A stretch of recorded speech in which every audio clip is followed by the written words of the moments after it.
Crystal Beaudry here with Crystal's Clean Kitchen. So Valentine's Day is fast approaching and we have so many episodes to share with you guys for Valentine's Day. In fact, last year I made a ton of recipes also. So I made a whole playlist all about Valentine's Day that you're gonna wanna go check out because there's so many different things to choose from. Well, in today's episode, we're going to be making a peppermint mug cake. It's delicious.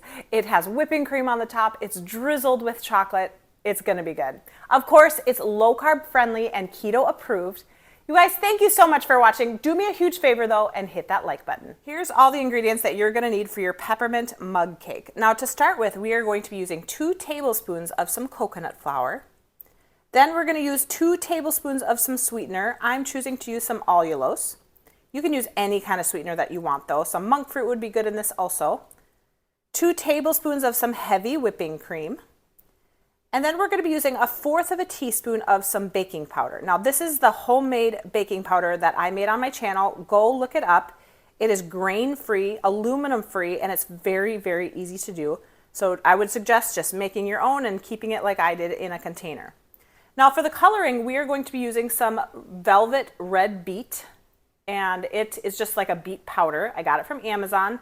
It was not that expensive, and for anything Valentine's Day that you're wanting to do that's red, I know later on we'll be making some red velvet donuts. It will be used, so if you want to buy it, I'll make sure to put that link in my description.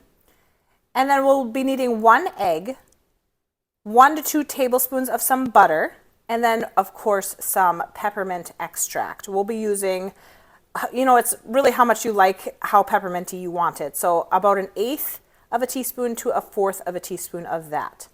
Now we're also going to be putting some whipping cream on top of this. So if you want to make your own whipping cream, I do have an episode about that, but it is pretty easy to just make your own.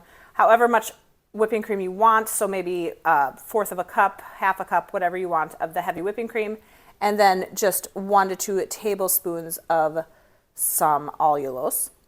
And then if you want to add in some peppermint to that, 1/8 of a teaspoon of some peppermint as well. Now I will be drizzling some chocolate over the top of this. So I'm going to be warming up some chocolate chips, probably about 1/4 of a cup, and then putting about 1 teaspoon of some coconut oil in that just to get some chocolate drizzle for the top of this. All right, to start with, I'm going to be melting 2 tablespoons of butter, and then I'll be mixing all the ingredients into this bowl. So you're going to need the 2 tablespoons of some coconut flour and 2 tablespoons of some sweetener. Now I'm using 1 tablespoon of monk fruit and 1 tablespoon of the allulose. Then I'm going to be mixing 1/4 of a teaspoon of some baking powder and 1/4 of a teaspoon of the red beets. Mix that together. Then you need 1 egg, 2 tablespoons of heavy whipping cream, and the butter. Going to mix that together. Now the butter on this pan actually has a dual purpose because that's going to help this from not sticking. Just want to whisk it together, and then you can add your 1/4 or 1/8 of a teaspoon of the peppermint. Ooh, that peppermint smells good. Then just transfer it back to the bowl, and then we're going to be putting this in the microwave for 90 seconds. I'm going to be starting to melt my chocolate. I have some butter left over in this dish, and then I'm going to be putting a little chocolate chips in it, putting it in the microwave in probably 20-second increments, maybe 15-second increments, because I'm only doing a smaller amount. I'll be stirring it until it's melted. All right, now that chocolate is looking nicely. The more that you want it to be able to drizzle, the more oil or butter you want to put into it to make it thinner. Now we're going to be popping this out of this container. You just want to rub a little knife over it, pop it over. That came out really nicely. You know what, I think I'm going to do it on that side. Take off these edges. Now let's make some whipping cream for the top of this. Now I'm going to be making more whipping cream than I need because I enjoy having some in the refrigerator also. So I'm putting 2 tablespoons of some allulose sweetener in it. And then I will be putting probably about 1/2 a cup, 3/4 of a cup of some heavy whipping cream in there. And then just whip it until stiff peaks have formed.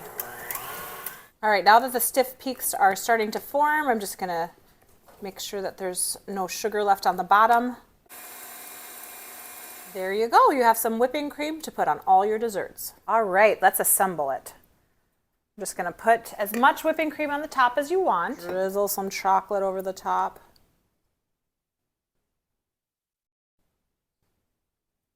That looks so decadent. Now I'm also going to drizzle a little on the plate so that you can dip it into excess that's on the plate if you want to. And I'll put a little bit of whipping cream on the plate as well.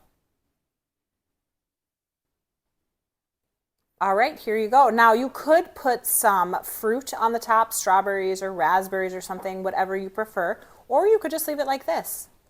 All right, here it is. Let's give it a taste test. You ready, girl? This whipping cream just completely makes this recipe, I think. You just want the whipping cream? Yes.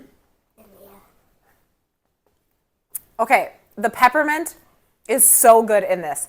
It would be delicious with some strawberries on the top as well. I don't have any, so I didn't add any, but what an easy recipe to just whip up at the end of your meal if you want a little sweet treat. It's so good. Thank you guys so much for watching. What did you think, girl? Good. You liked it? Now, remember, check out all of my playlists for my Valentine's Day recipes because we have so many to choose from. Thanks for watching. Don't forget to hit that subscribe button and stay tuned for some more great recipes. We'll see you next time.